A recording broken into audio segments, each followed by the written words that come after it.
What is up, everyone? It's Ohan, it's Friday, and this week we're talking about how to deal with top dysphoria.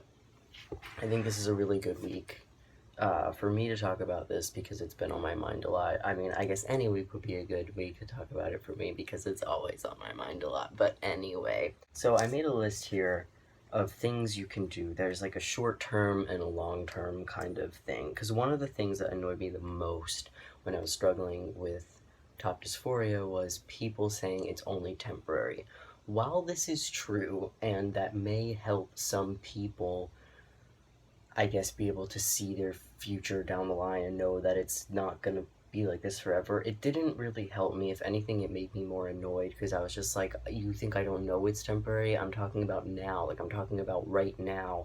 I literally want to die, so I don't care about temporary. I don't care about the future. I care about this very moment in time where I'm so uncomfortable. I want to rip the skin off my body to be, you know, pretty graphic. What do I have? Over the long term. Okay, over the long term, the first thing I have, which is probably the most obvious thing, is to save money. No shit, right? It doesn't have to be a lot of money. It doesn't have to be $200 a month you're setting aside just for surgery. It could just be like at the end of the day, taking all the change you have from buying lunch or whatever and just throwing it in a jar and being like, okay, like I'm just gonna take all the change that I have and put it in this jar, and then let's say at the end of 3 months cash it in and then get like, I don't know, 20, $30, put it in an envelope in your desk or whatever, and then just keep doing that every day. Yeah, okay, if you were to go at that pace until you hit the goal that you need, it might take a long time, but I'm more convinced that it's the act of moving forward. It's not necessarily the length of the, or like the greatness of the step you're taking. It's more of just like psychologically helpful to know that you are doing all that you can with the resources that you have to be able to get the thing you need, and I think that is important. The second thing I have is research. I mean, this one is a tough one because I think there's a very fine line between, obsessing and kind of putting yourself in a bad mental space because you're just like looking at all the things that are unavailable to you right now. The way I see it is that, like, if you're gonna have to wait and you have this huge chunk of time, you might as well do as much research as possible and really make an informed, educated decision about the method that you want, the surgeon that you want, and what's realistic, what's the maximum distance you're willing to travel, all these things that you can kind of plan ahead of time because you have this time. Time isn't necessarily a bad thing to have before a large event, right? I do think it's probably better, and you can probably do a lot more planning than maybe somebody who can just be like, I want to have surgery and I'm going to do it tomorrow. Use the time to your advantage is what I'm trying to say.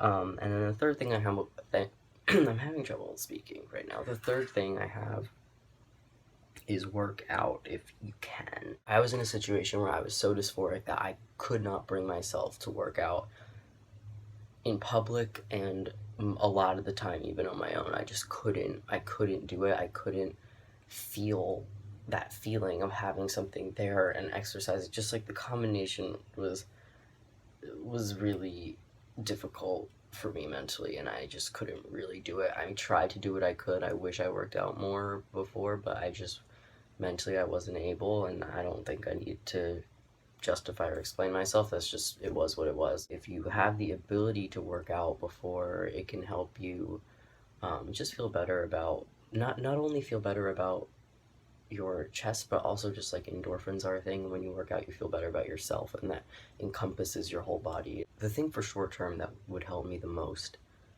is, it was really a problem with sensation, like the sensation of feeling my chest against a shirt, or the sensation of feeling a binder against a shirt, the fact that my skin wasn't against the shirt.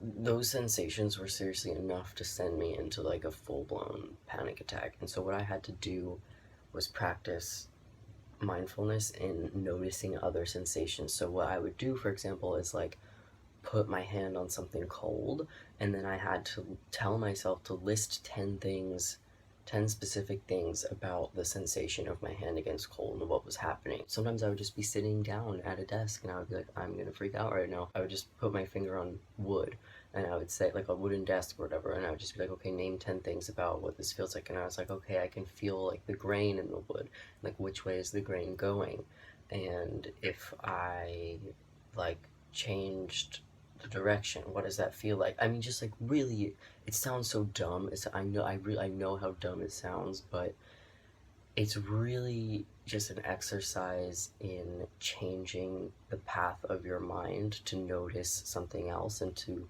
pay extreme attention to detail to something else that's not the thing that's bothering you.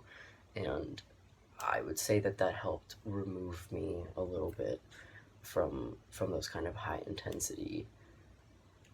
um, those high intensity moments. My phone ran out of storage and I was just talking for 20 minutes. It's fine. So let's see if I deleted enough stuff to get what I need to say out. I was saying that it was particularly difficult for me dealing with top dysphoria because my partner is a trans man as well, and when it's complicated because we had met twice, but the second time that we started hanging out, I only really knew him as being post-op, and it was really hard for me, and we just had to set really clear boundaries, like, I cannot see you with your shirt off in front of me. This was really just towards the end, like approaching maybe like the 3 months before I knew I was having surgery or something.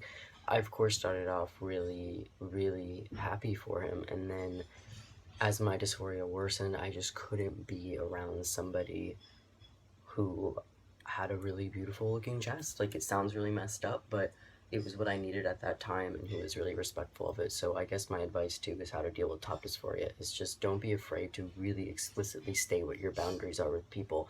And, you know, let's say you just got a buddy who had surgery, you know, you can tell him, hey, I'm super happy for you, but like my state of mind right now is like I can't really talk about it in any more depth than that, but like I don't want you to think that it's that I'm not happy for you. You can congratulate them, but also say like we can't talk about this every day or something.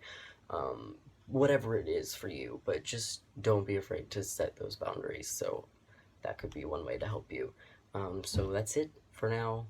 If I think of anything else, I don't know, but if you have any questions, hit me up at my Tumblr. I'll put the link down below, and I will see you next time. Okay, bye.